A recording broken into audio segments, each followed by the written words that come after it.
nandito tayo sa JRS para i-pick up ang aquatic plants na galing sa Zamboanga, Cebu.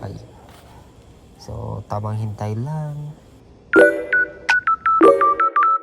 So, nandito na guys. I-check na natin. Yan. So, mamaya bubuksan na natin to at itatanim na.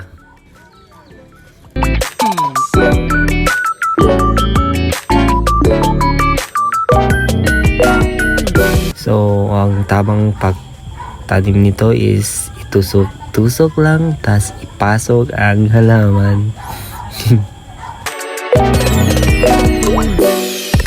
So, tapos na guys. Hintayin na lang natin tumubo at ipapakita sa inyo ang aking bagong breeder.